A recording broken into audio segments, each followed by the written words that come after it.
I hope everyone online can hear us. Hi everyone, I'm Rupa Ganguly, a Research Associate at the City Futures Research Centre. Welcome to the first City Futures Research Centre seminar series for semester 3. Today we have an international speaker, Dr. Ben Clifford from the University of College London. But before we commence, I'd like to pay my respects to the traditional owners and custodians of the land on which we meet today, the Bidjigal people of the Eora Nation, and the elders past and present. This term, we have a series of 6 seminars lined up, ranging with the presenters ranging from early career researchers, mid-career researchers, more experienced academics from the School of Built Environment and the Faculty of Arts, Design and Social Sciences. We also have a number of international speakers. The lineup of seminars will be published in our upcoming City Futures Research Centre newsletter, which will be posted on the LinkedIn page, on Twitter, and the Centre's website as well. I hope you can join in.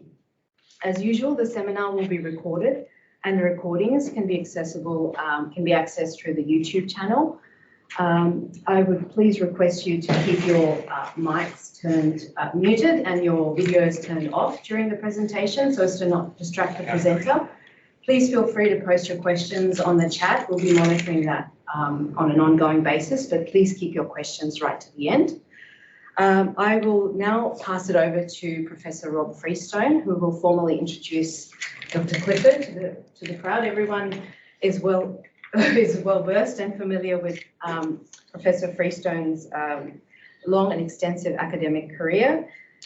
He has extensive experience in the planning discipline with expertise in urban planning history and theory, metropolitan planning, urban design, heritage, and planning education. He teaches in these sort of subject areas. He's supervised postgraduate students and published extensively. Professor Freestone has been awarded several prizes from the Planning Institute of Australia, and he's a fellow of the Planning Institute of Australia, the Institute of Australian Geographers, and the Academy of Social Sciences in Australia. So I'll pass over to Professor Freestone.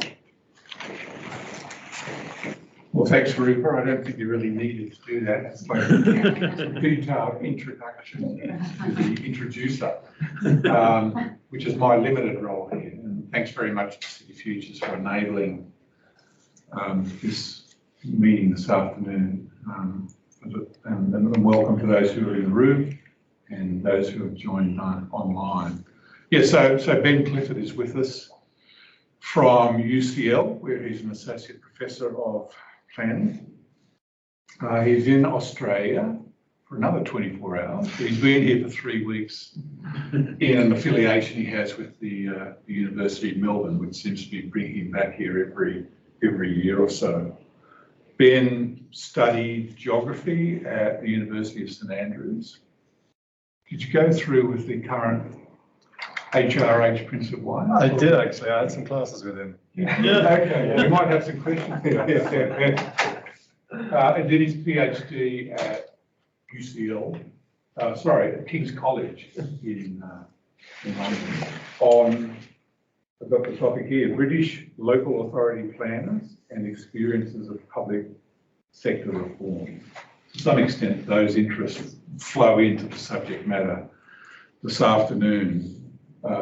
Ben's research, more important than mine, heads into sort of deregulation and devolution of local government planning functions, the tensions and relationships between the local tier of government and the national tier of government, issues of the status of planning, public interest issues, housing affordability, housing provision, and so on by the local state. So all of those, I think, come together in this presentation, which will be reporting on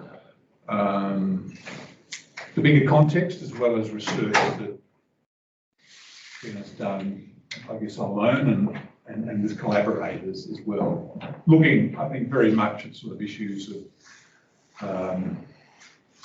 the supply of housing, which is a major kind of government theme to solve the housing crisis, as it were. And also in terms of how the local state has had to respond to that in terms of delivery of those goals, and indeed, I think he's going to venture into issues about housing quality as well and where we go to from here.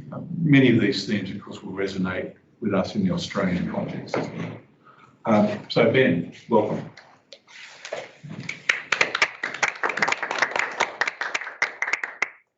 Thank you. Thank you for hosting me to City Futures, and thanks Rob for that introduction. It's great to be here. So today I'm sort of going to report on various different research projects I've been doing recently for the past few years that have kept me pretty busy. And this is the first time I've actually tried to there's two sort of key projects. It's the first time I've tried to get them to talk to each other. So it's perhaps slightly incomplete in terms of my thinking, in terms of how it all fits together. But essentially it is about a story about the planning system and the housing crisis in England and government attempts to respond to that. So it's commonly held that there's a housing crisis in England. I'm not in any way sort of disputing that. There are many issues, but the label, the housing crisis, I think is a bit reductive to what is, of course, quite a multifaceted problem, involving issues about the type, the tenure, the size, the design, the affordability of housing, as well as perhaps in certain geographical parts of the country, the sheer number of homes being developed. Certainly from my perspective, affordability perhaps is the key issue. But in terms of debate and particularly popular governmental debate, it's often reduced to a debate about supply of new housing. And that's the supply of new housing by the private sector alone. And this is reflected in all kinds of responses from government. So for example, we have a housing delivery test where there's about 340 local authorities in England are held to account for the number of new housing units delivered each year. They're not building the majority of these, the private sector are, but through their planning processes, local authorities are held to account for this. And there's pressure on the planning system if they're held to not be giving enough permissions that are leading to enough houses being built. This is entirely, of course, tenure blind. It just has an overall number of units, and everything's modelled on the gross number of units, with an idea that we need 300,000 a year in England, not really differentiating there between the multiple different housing needs within that. Of course, the very naming of something as a crisis is a political action itself. And once a crisis is constituted, it then provides political actors with a reform opportunity. So, as I said, I'm not disputing that there is a housing crisis. There certainly are issues of declining affordability, problems of homelessness, and general housing inequality. But the causes of this are complex and long-standing, I'd argue. From the government's perspective, though, and we've had right-wing governments for 12 years now, there's a well-established construction of this is actually about supply. It's all about supply, and it's all about the market being held back. So this construction of the housing crisis legitimizes a view that the market is being held back by an overzealous bureaucracy, and that, of course, in turn, supports calls to reduce planning control. The Prime Minister, now 3 Prime Ministers ago, Theresa May in 2018 made a speech, and she said the root causes of the housing crisis are very simple. It's that we're not building enough houses each year because the market's being held back. So this reductive kind of concern is quite well established now in the UK. We've also been in a context of austerity for the state and for the local state. So under the Conservative-led coalition government we had from 2010 to 2015, and then the Conservative governments we've had since, there's been an enforced programme of austerity for the public sector. Local government in England's long been characterised by centralised funding, depending where you were in the country, between 36% or 82% of the funds each local authority had came from a direct grant from central government, and that's now essentially been cut out altogether.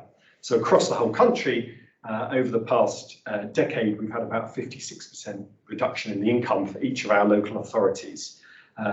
constituting what's been termed a sort of age of super austerity. Actually, of course, a bit of a political choice. And that's another important part, I think, of the context for understanding what's going on at the moment. This, of course, has uneven geographies. So essentially, the more deprived urban authorities got more of their funding from central government because there was a traditionally sort of Keynesian redistributive model for local authority funding. It's now all gone. So what does this mean for planning? Well, there's an influential view that markets unhindered will allocate resources most efficiently. The sort of classical economics view is that for housing, it's a product, of course, and that planning is the problem. Planning is distorting the markets and stopping them working efficiently. So there's a body of academic work that basically says if we get rid of planning, if we build on our very highly protected green belts, for example, if we reduce the protection of heritage buildings, then more housing would be built, housing would become more affordable, and our most successful urban regions would thrive. And it's held by this sort of body of academic work that planning is giving costs to society. It's why you can't afford your house. It's why things apparently cost too much in supermarkets, etc., etc., etc. Ed Glazer has kind of famously pushed this line, particularly in the US. So saying, you know, prices reflect the interaction of demand and supply. High prices for housing or anything else can only persist when demand is high and supply is limited. A lot of people want to live in Houston, but prices stay low because building is so easy there, which he then compares to other US cities with apparently more restrictive planning controls. And there's a sort of mobility, I think, of these kind of neoliberal policy ideas. So there's a well-developed international trend for planning to be scapegoated for preventing efficient market growth, act as a barrier to growth, and that in turn, of course, then legitimizes calls and actions to deregulate planning systems. And there's literature from a lot of countries, including, of course, here from Australia about this. So we've seen, I think, a bit of a turn away from planning's traditional public interest routes. Worth saying, of course, the planning system in England is primarily administered by local governments. Local government continues to play a very strong role in planning in England, but within a very, very centralised system, in the sense that the policy frameworks, the instructions for how the system is going to operate is very heavily dominated by the role of central government. So there's a couple of issues that basically flow from this constellation of crises in local government. And the first is the straightforward, let's deregulate the planning system. And there's a particular example here around the conversion of office buildings to residential uses in England. Now, this kind of adaptive reuse can be a positive thing. I always have to sort of start by saying that because I'm about to say how it's gone very, very wrong in England. It's not the principle of converting excess office space to residential use that's a problem. It can be done really well, and I have seen good examples. It can have positive environmental and urban regeneration benefits. However, it's the means by which it's been delivered and promoted in England that's so problematic, because it comes back to planning deregulation. So ever since our 1947 Act, when statutory planning, comprehensive planning was introduced across the UK, there's been a very wide-ranging definition of development, and development requires permission from the local state.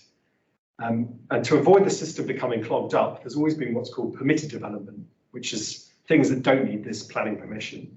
This is usually temporary structures. If you want to put a conservatory on the back of your house, if you want to put a shed up in your back garden, doesn't need planning permission. That makes sense. But we took a new step in recent years. So in 2011, a right-wing policy think tank called the Policy Exchange suggested we could extend the definition of permitted development to include commercial to residential change of use. And they argued there's lots of excess office space. Why isn't it being converted to housing? It must be because of planning barriers. And right-wing think tanks have played a really influential role with right-wing governments over the last sort of 12 years in our reforms that we've seen, this age of kind of hyper-reform of the planning system. So this idea got picked up. And in 2013, the government introduced this idea. So there's all kinds of technical orders, but essentially they realised they could redefine what is development without needing an Act of Parliament. Acts of Parliament are always, time consuming and sometimes uncertain as to what's going to happen in Parliament as to whether you're going to get them.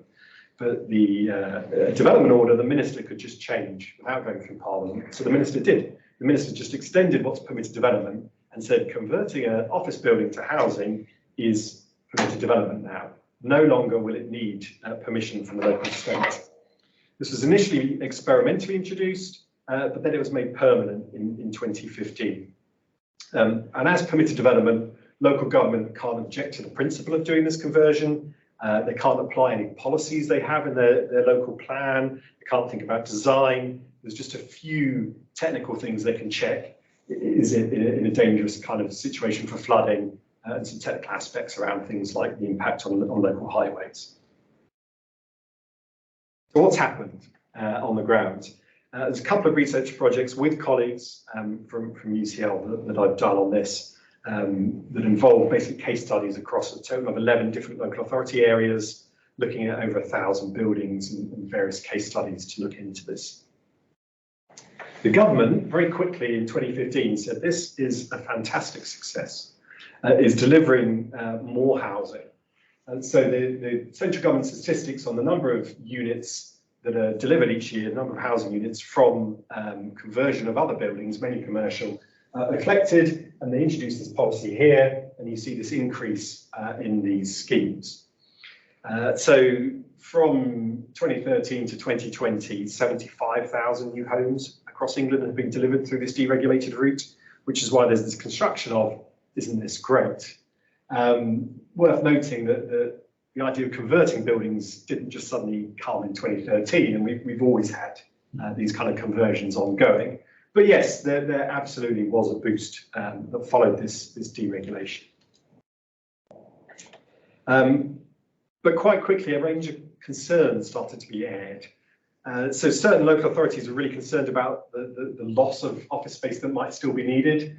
So Camden Council in London commissioned some consultants to look at this because they felt that their urban fabric was very much one where it's mixed use, kind of small office space intermingled with other commercial uses, intermingled with residential as part of the feel of that borough. A lot of startups, a lot of creative enterprises, which were still occupying office space, and there was a trend, landlords were kicking them out to convert it to housing because it's more profitable for them if it's housing, and there was no requirement that the property had to be vacant for it to be converted. You just kicked out your existing tenants.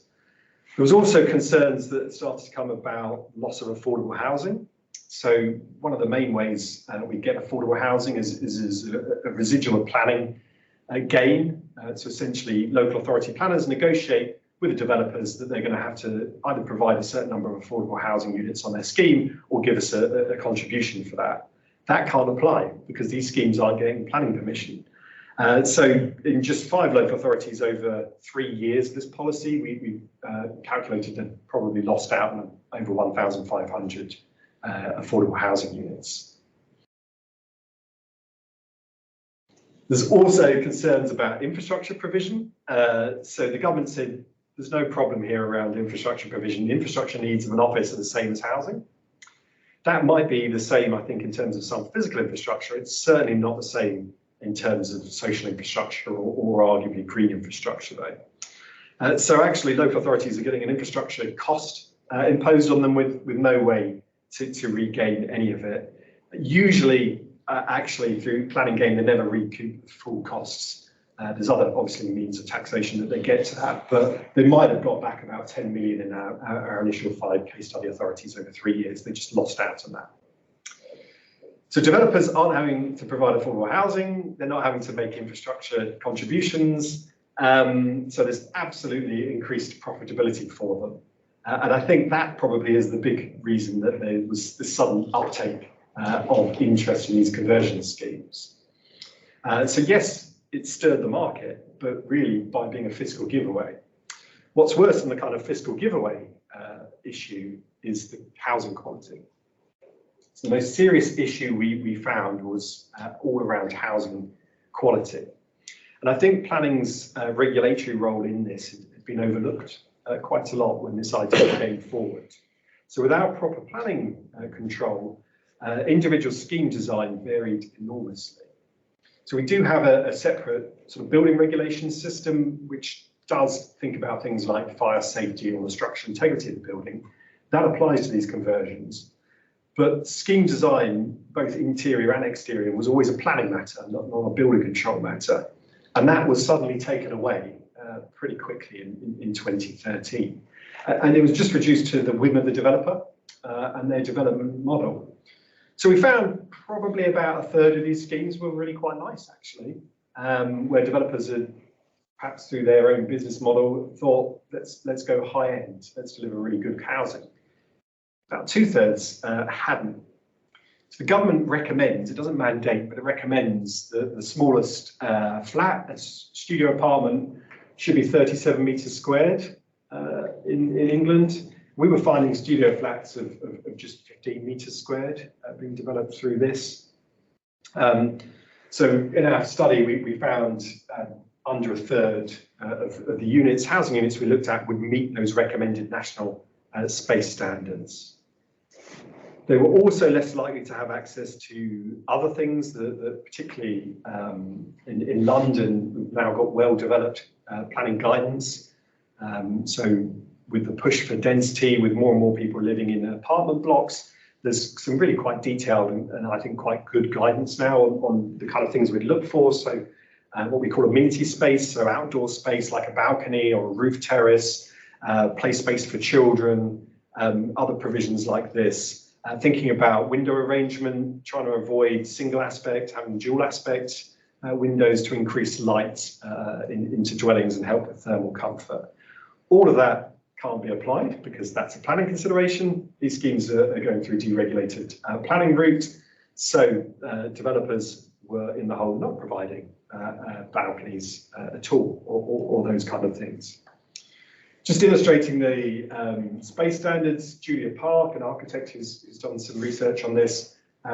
This is a permitted development office to residential scheme where they had 13 metre squared studios in East London. And this is a sort of recommended 37 metres squared. So she just modelled out the kind of furniture you would get in these to help understand what that means. This is, compact, but I think has the kind of housing furniture you'd expect for a normal life. This is, as it was described to me by someone, much more like a prison cell, where essentially you're existing, but you're certainly never going to be able to have a visitor into that kind of space, or any of the kind of social or family activities that are so important, I think, to make a home. Absolute push to studio flats or one-bed flats. The more you can cram in. I think some developers have viewed that as a route to profitability, but that doesn't always actually match local housing demand. So there's particular parts of London where there's a lot more pressure for family housing, and that's not what's being delivered here. So complete preponderance of studio flats, and that mismatches local housing needs, so then you're getting problems of residential overcrowding. In the kind of government impact assessment they did when they introduced this policy, it was very much a kind of free market dominated ideal. So it was like, well, why, essentially saying, well, why would you have overcrowding? Why would families choose to live in a one-bedroom flat? But there isn't a kind of free choice for a lot of people. The housing choice is an illusion. So people are being forced into these smaller units. We found some with no windows at all, because that's always been a planning thing. To be fair, they were really rare, but we did find some. But what we found much more commonly is really poor arrangements of windows, perhaps because it was a big floor plate office building. You've got a kind of corridor-like flat where you've got maybe a small window at the extreme end of one room, and then you've got another room with no window at all. They were also more likely to be in industrial estates. To be fair, the vast majority of these schemes are in town centres and on high streets, but you would get some in the middle of industrial estates or business parks because there was an office building there that's now being converted. So there's some pictures. This is before and after as an example of this. someone's living in there. Apparently that's their home. That's in South London, near where I live.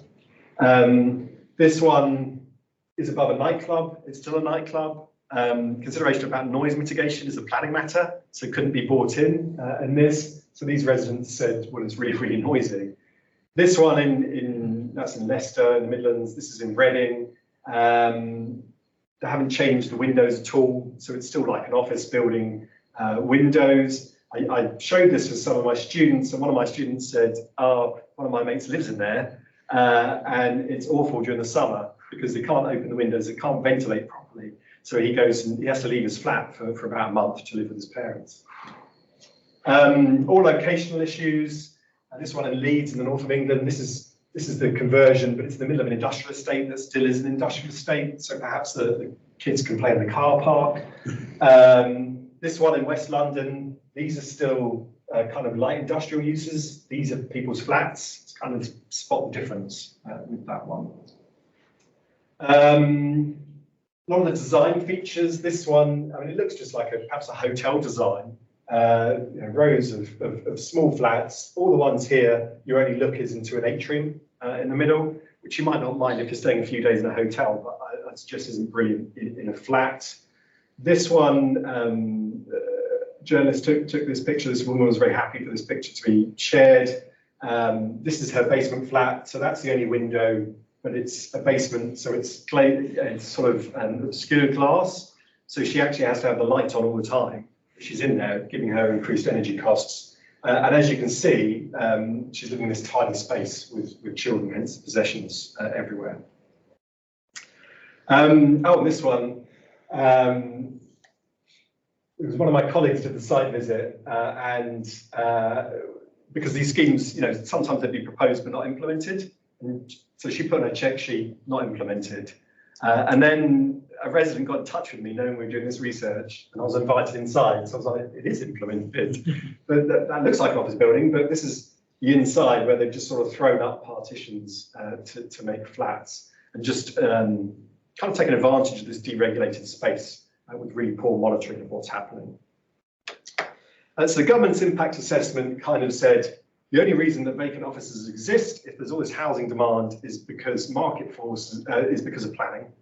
And nobody would possibly build poor quality because market forces would stop that. You wouldn't be able to let out poor quality housing. But actually, of course, housing precarity means choice is an illusion. And our report concluded these conversions are creating worse quality residential environments, and we speculated that they would probably be damaging to the health and well-being of their occupiers. I actually got another research project ongoing at the moment, but I managed to get some funding with a colleague who's a health researcher at UCL to test that health and well-being impact, and we're still analysing the results. So it was literally a few weeks before I came here that we got some emerging findings.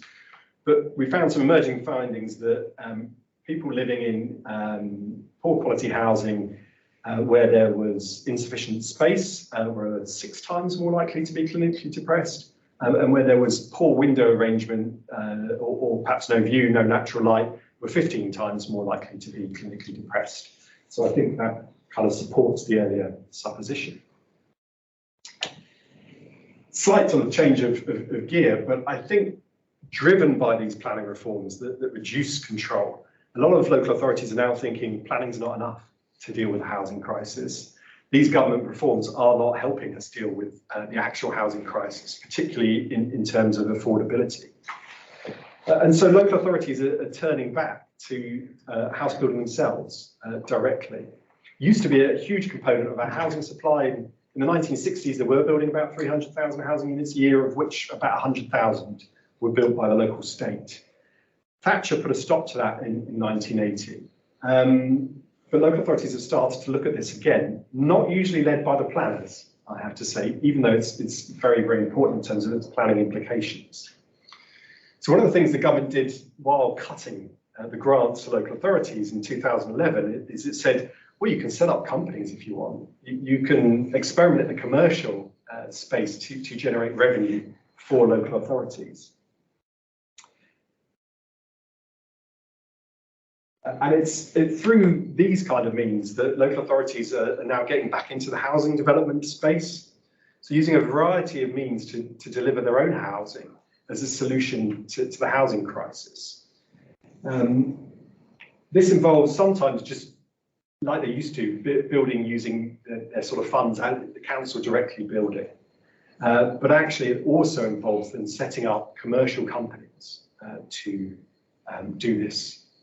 So Beswick and Penny call this kind of financialized municipal entrepreneurialism, but said there was a lack of studies into this. So with my colleague Janice Morfitt, we've done 3 studies now, looking at every single local authority in England, using surveys as well as focus groups and interviews to try and trace what it is that's happening. And we've kept repeating it, so every 2 years, because there's been such rapid development in this space.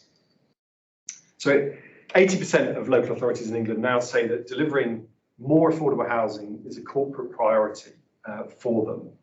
And 80% now say they are doing things themselves to directly provide housing again, after a period where most were doing nothing at all, if we went back 10 years, 15, 20 years. So when we started in 2017, 65% said they were doing direct delivery of housing. So it's that rapid increase over the last 4 years. And of those not doing it, about a third of them are currently looking at whether they can get engaged in this. They do this for a variety of reasons. One is they want to meet their local housing needs.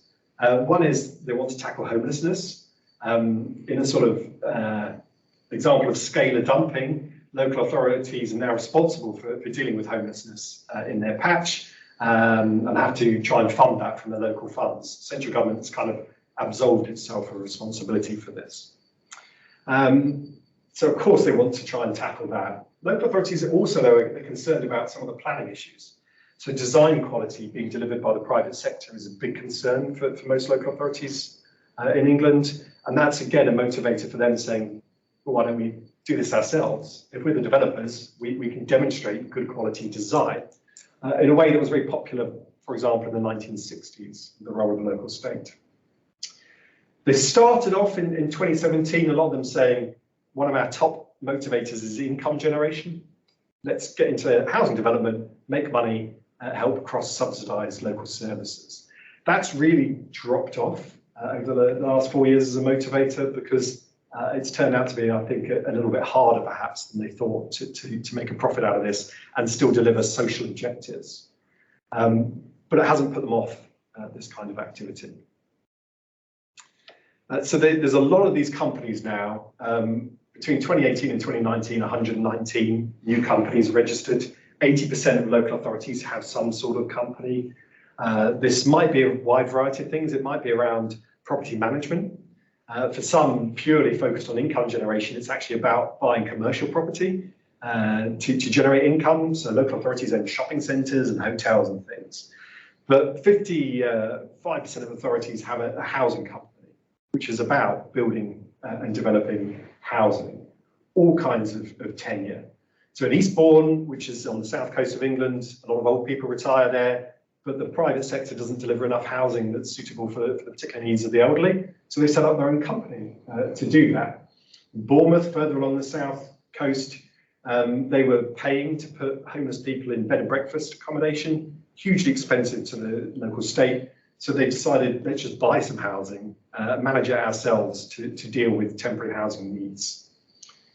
So there's a range of means being used to do this. The companies, I think, are most interesting. They're usually building on their own land, although now some are so developed that they're starting to purchase other land for this. So there's been quite a rapid development in this space. In 2016, Brett Christophers was noticing that a lot of UK publicly owned land was just being sold off to private actors, kind of existing use values. Private developers were then extracting profit. But we're seeing, I think, a shift in how this land is financialized, because now the local state is saying, well, surely we can benefit from the kind of uplift if we oversee development ourselves, and then try and cross-subsidize local services with that kind of profit for purpose.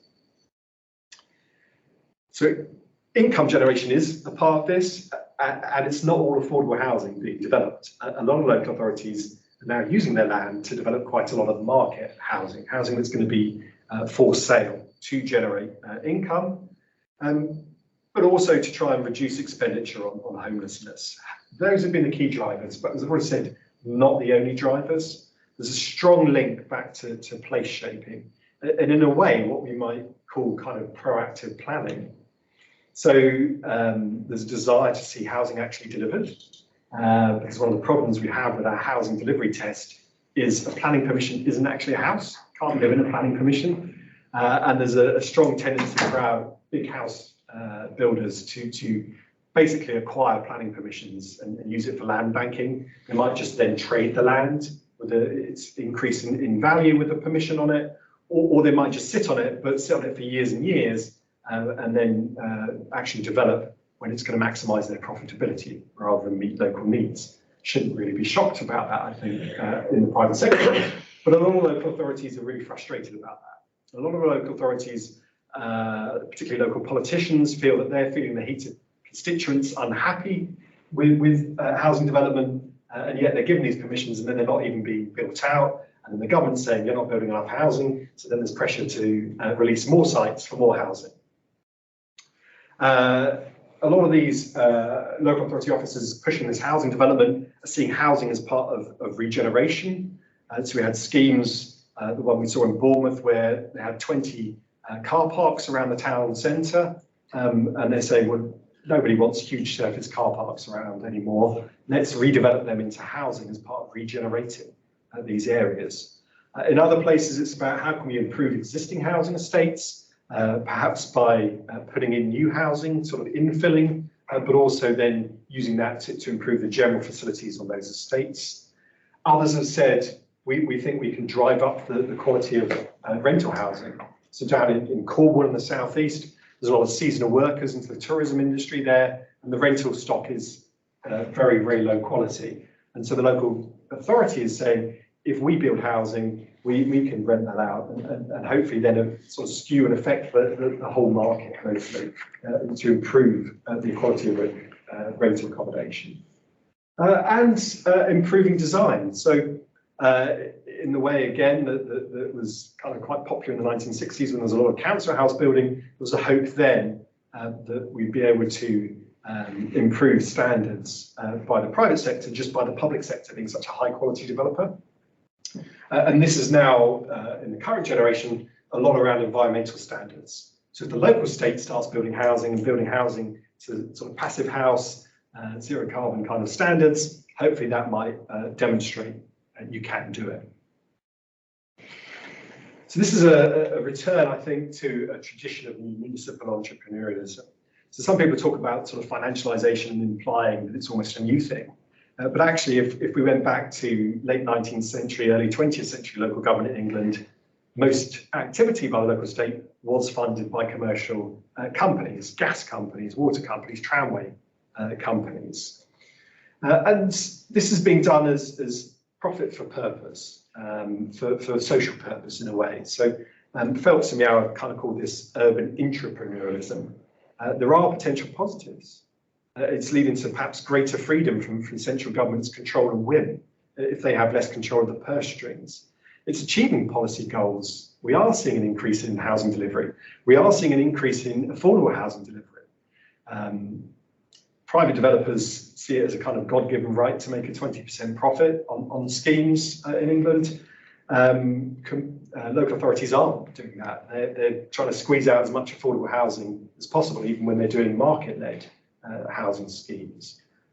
There are, of course, potential concerns from all this as well. There's an exposure to risk that always comes from commercial activity. There's concerns about accountability if it's a private company, even if that company is wholly owned by the local council, the local state, it's still a separate kind of thing in governance terms. And it's just historically, for all kinds of reasons, the case that our local authorities really vary in terms of how much land they use. So if 95% of this activity is on their own land, how much land do they have to begin with? And is that going to mean that some local authorities are doing much more than others? One housing company, the suburban part of London that I live in, Croydon, has actually already gone bankrupt.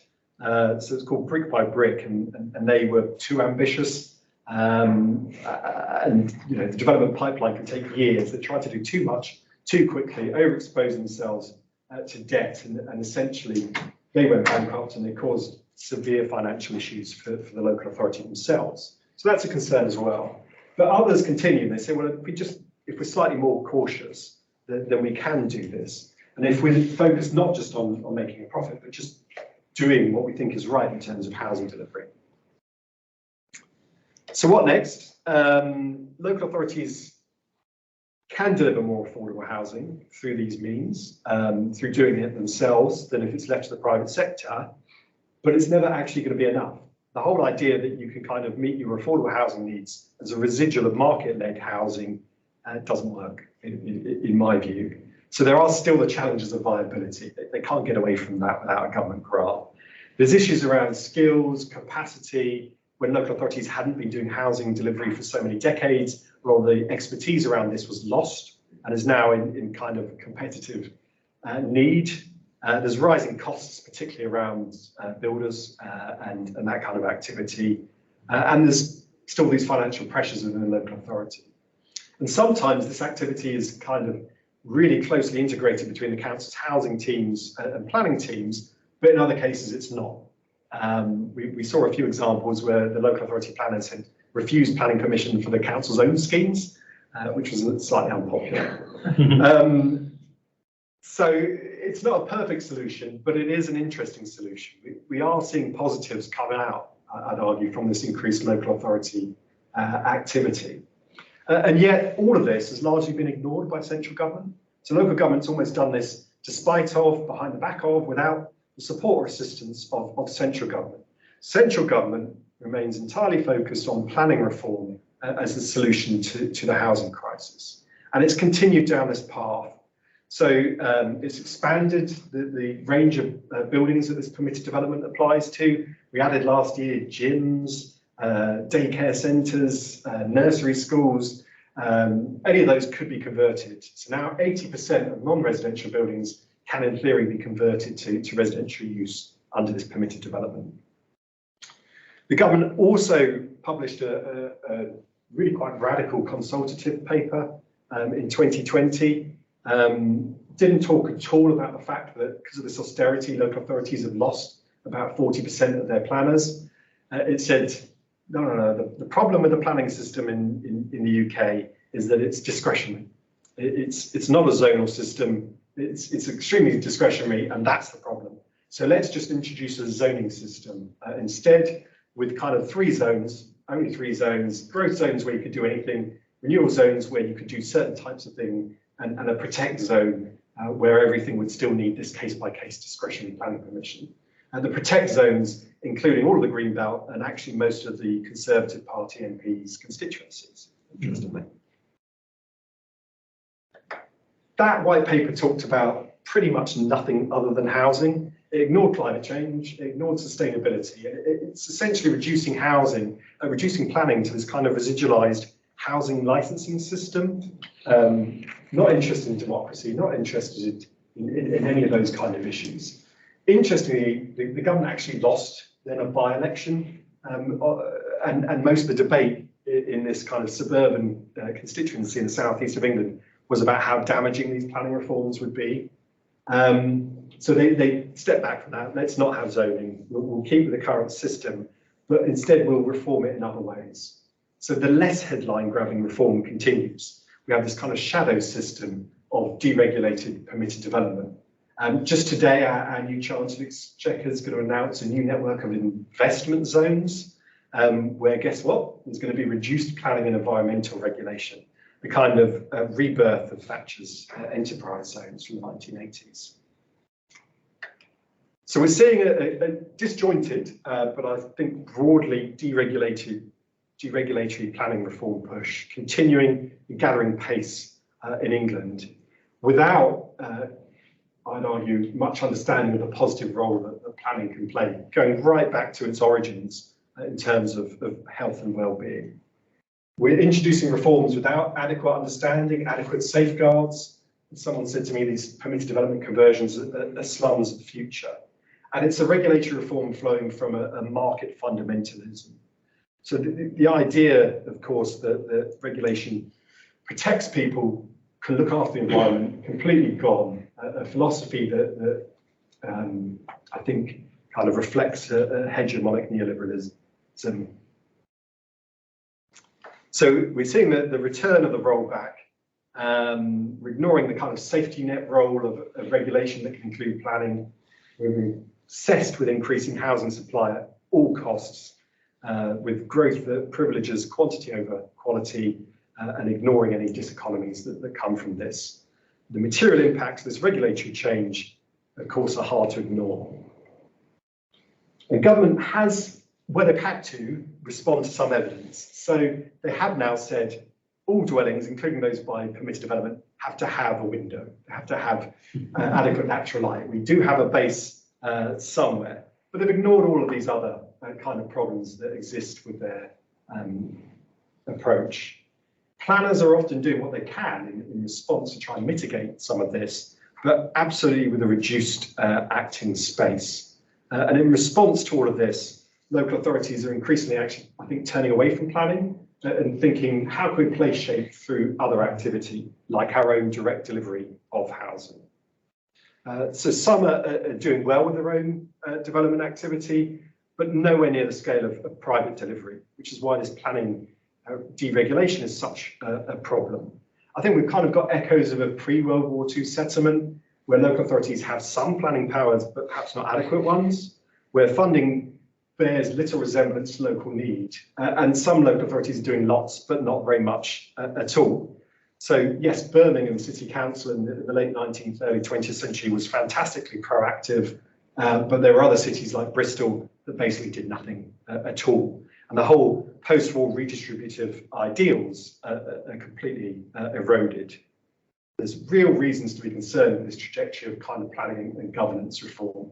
Perhaps there are some glimmers of hope, but I think there are challenges for the environment, health and well-being, and these never-ending pressures of reform aren't going to go away, because a kind of zombie neoliberalism is never actually going to resolve the housing crisis through these means of planning reform. So it's just going to be a continuing cycle of pushing for yet more reform, the last push to actually resolve the crisis. Just to note, there's a series of publications on this, and the research cited today is mainly involved collaborative work with other colleagues at UCL. Thank you very much.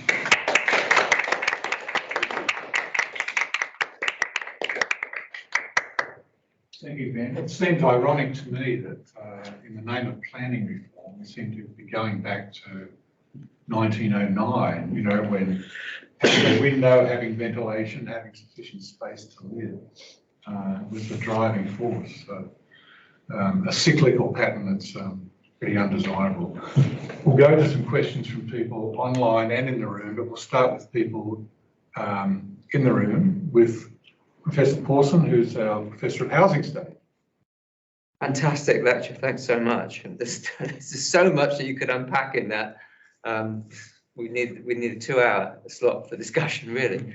The debates that you're talking about around supply will solve everything, and planning is the key to fixing that. We have that. As you've been here for a few weeks, you're already aware of that, I expect. But yeah, it's so familiar. But just to come back to a bit more about the UK context, from my viewing of it from a distance, you picked up a lot of the strands of the politics of this, which are fascinating, but very problematic. You, for example, mentioned this big by-election hit that the government suffered a year ago or so, where they lost a seat in the southeast of England to the Liberal Democrats, who had been able to weaponize the NIMBY sentiment in the area. So there's no sort of salvation or sort of more insightful understanding of the system there, or at least if there is, it's put to one side because it's not electorally powerful. But even on the Labour side, I must say I find it very depressing that there isn't a clear understanding at all of the fact that more supply is not a silver bullet at all, And if you read a blog like Red Brick, for example, which is the Labour housing group a blog site, there's plenty of contributions there which just echo the, deregulate planning is a big part of the solution. So I do find that a bit depressing. Anyway, I'm sorry to hog the floor. Yes, I think it's quite interesting that we've got this now, long established right-wing critic of planning, but we're now increasingly seeing on the left, I think, the kind of criticism coming that also planning is the problem. Perhaps a bit more focus on the role of the state, but still on that, we need more supply, and planning is the problem in this. And then you get into the sort of NIMBY politics, got sort of YIMBY alliance and supposed grassroots organisations, which sometimes are anything but, kind of saying young people can't afford housing, it's disgusting, it's because of the planning system. So it's really quite difficult at the moment, I think, to kind of argue for a positive role for planning. We have a question from John Brokoff. He's asked, any comments on price sensitivity from supply in UK? Australia has faced some of the issues you raised in the Valinsky Inquiry, Planning Institute, very concerned about dumbing down value of planning. Yeah, I mean, I'm not an expert on kind of price, so this is less perhaps well informed. But I mean, my understanding is that this hasn't. I mean, our house prices have just continued on their spiralling upward trajectory, and things like permitted development have made no difference at all. So for the people living in them, 75,000 housing units, the majority of which are really poor quality, is I think a big issue. But in a country that's building 220,000 odd a year, 75,000 over sort of 6 years actually isn't that much, and it's nowhere near the point where you're actually going to affect house prices. And actually, despite all the rhetoric, there's all kinds of issues. So because our pension provision is so poor, most people are, the middle classes are reliant on increasing house prices as an asset for their retirement. So if somehow magically we brought down house prices in England, there'd be another set of social problems flowing from it. So there's a huge complexity far beyond what I research personally, but it's the fact that it's all reduced to an overly simplistic, it's planning, that's the problem, which is what I'm most interested in. Go to another question in the room, Peter. Following from that question somewhat, but in Australia we saw massive increase in housing values, I suppose, or property values over the last 12 months, and certainly driven by government stimulus due to COVID and also incredibly low interest rates. And I presume that the UK has experienced a similar sort of phenomenon. But now, especially in the UK, we're coming into this situation where we're having heightened inflation and rising interest rates, I would assume, and that I would perceive is going to have this impact on certainly, and you said the rising construction prices and supply chain issues and that sort of stuff. So the viability of even the provision of these houses from a local government or even a private sector provision is, I think, potentially quite hazardous. Yes.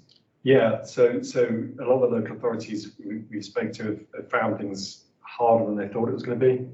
And absolutely, construction costs rising, or even just the availability of construction labour force is really difficult at the moment. So you're seeing a kind of lofty goals actually turning out to be a lot more challenging than many thought. So a few have faltered. There's a couple of companies that have just wound up and never really got off the ground. Where it's been most successful is where they've actually been able to get some grant from central government. There are still funding packages available sometimes around this. Very difficult to access, but not impossible. And so where they've been able to, that's where it's been most successful. The problem is that it affects housing affordability at every level, sort of thing. So yeah, absolutely. And so it's a spiralling issue.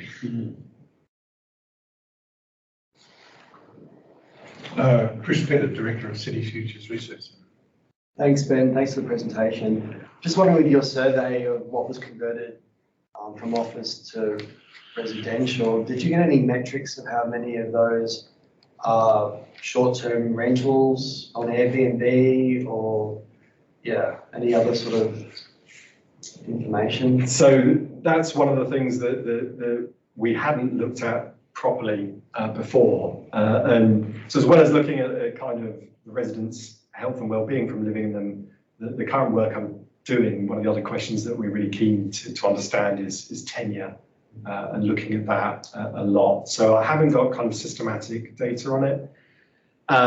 Just in terms of impression, a lot in certainly cities like Leeds was being used for student housing. A lot in other places, particularly in kind of inner London, was being used for short-term lets. So somewhere like Camden in sort of inner North London, I was talking to a planning enforcement officer there, about 1/6 of their housing stock is now used for short-term lets, like Airbnb. And so this has just also been utilised for the same kind of thing. Thanks. I mean, that was another deregulation of the government that in the past you had to have planning permission if you wanted to convert a normal residential house into short-term let, and they got rid of that. Yeah. Do we have any further questions from the people joining us online, Ruba? No. Okay, so I'll come back to Hal. Just a more detailed question rather than a comment, but the way that local councils can potentially become providers of market housing, I'm just wondering whether that has evoked any pushback or complaint from the private sector, thinking that that's unfair competition, because would I be right in thinking that they would have some tax advantage over this, standard private developer build to sell model? And so, I mean, if it did really take off to any significant scale, I would imagine that would be something that would be resisted. Yeah, I mean, there's kind of rules around unfair competition, and yet there are advantages for local authorities. One of them is that there's this thing called the Public Works Loan Board, where a local authority can borrow money off central government, off the Treasury, at a really preferential borrowing rate. So that, combined with the availability of their own land holdings, is what a lot of local authorities have relied on to get into this space. At the moment, the numbers coming through are usually quite small, and so our big house builders, I think, haven't really noticed it and aren't concerned at the moment. But I think if it does succeed and it does ramp up more and more, that's where we would see a lot more pushback from those house builders. Funnily enough, this kind of complaint of unfair competition has been a big concern over the last 10, 15 years in other parts of Europe under EU competition rules. So those don't apply in Britain anymore, but they were used in the Netherlands and Sweden. They probably know about these things, but these are places where the ability of the state or not-for-profits to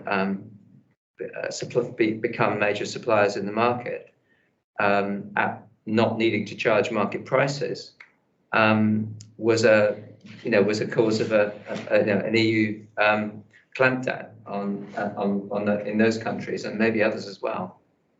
I mean, what we found, of course, is over such a long time, the number of small and medium kind of enterprise house builders in the UK is tiny. It's dominated by kind of, I think it's about 10 big volume house building companies. And for a long time now, they've been quite selective in where they build. So there are some local authorities where they basically don't build things. They've concentrated on fewer and fewer kind of honeypot locations in a sense. And so there were some local authorities like the East Riding of Yorkshire that said to us, basically, these big house builders are hardly doing anything in our patch at all. And so we're going to step into that territory. And at the moment, I don't think those house builders are too bothered because it's not in direct competition with them. But absolutely, if more local authorities do more, then I think we could see more pushback, as you described elsewhere in Europe.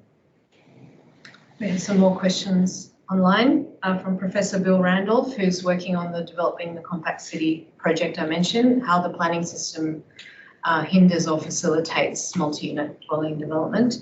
He's asked, you mentioned the rejection of central government planning proposals at the grassroots and many otherwise conservative local government areas. Given that the new Conservative UK government appears to be attempting to outdo Thatcher as champions of free markets and deregulation, is there any indication that this will become an increasingly important factor in forthcoming elections?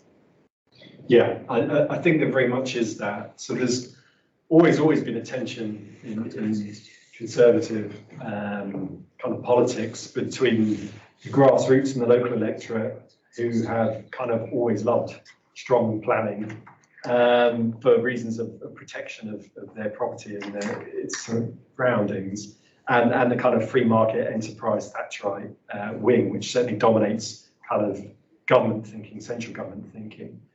And so I think this will come to the fore again more and more. I mean, Thatcher kind of went as far as, can we abolish the planning system at all? And then her own electorate was the main kind of opposition to that. And I think this will happen again. At the moment, the way the government's trying to sort of square the circle is they're saying Greenbelt will be protected at all costs. So I went to a couple of years ago on election night to a local declaration of votes in a Greenbelt constituency where my dad lives. And the newly elected Conservative MP said, we're going to be more business friendly, we need to slash bureaucracy, get rid of these petty bureaucrats, but at all costs we will preserve the Greenbelt. And in all government proposals at the moment, planning regulation, the one place it will never be reduced is in the Greenbelt, which is of course quite extensive in England, but tends to be the constituencies where these Conservative MPs are in the seat. So I think this tension is the most interesting thing. The white paper proposals for 2020 weren't killed off by any opposition from the Labour Party. They were killed off really by internal dynamics within the Conservative Party of this could lose us elections. And so that's what's going to be most interesting to watch over the kind of next couple of years under the Truss government for all her ideals. And so that's why I think they've been really interested in committed development, because it's almost behind the scenes. It's no big bang reform. It doesn't even act to Parliament. It's what tweaks can we make to regulations that people might not even notice that much, but could have really significant impacts. We have another question from Claire Riley, an Irish planning student. Considering the middle class population with low income, how much of the housing stock for recommended percentage is made up of social and affordable housing? Well, anything coming through the permitted development route, none at all, because they don't have to.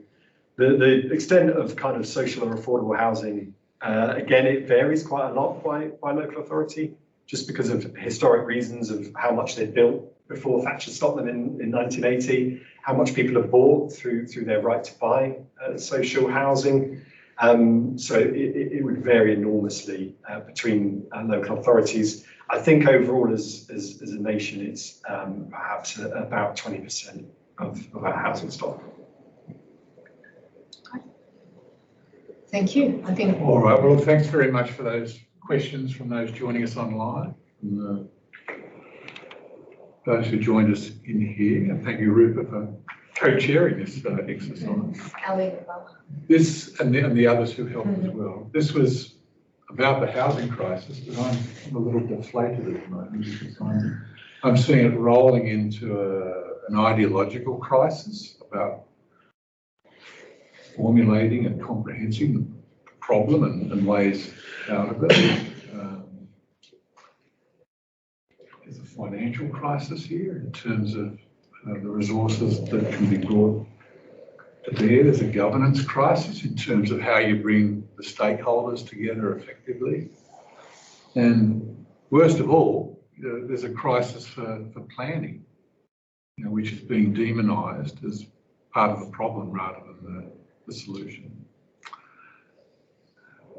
That is a depressing note on which to end. I think the positive uplift is perhaps quality evidence-based research, such as what you're doing and others indeed in this room are doing, may actually lead to greater enlightenment down the track. So could those of you in the room at least thank Ben for a very instructive and thoughtful talk.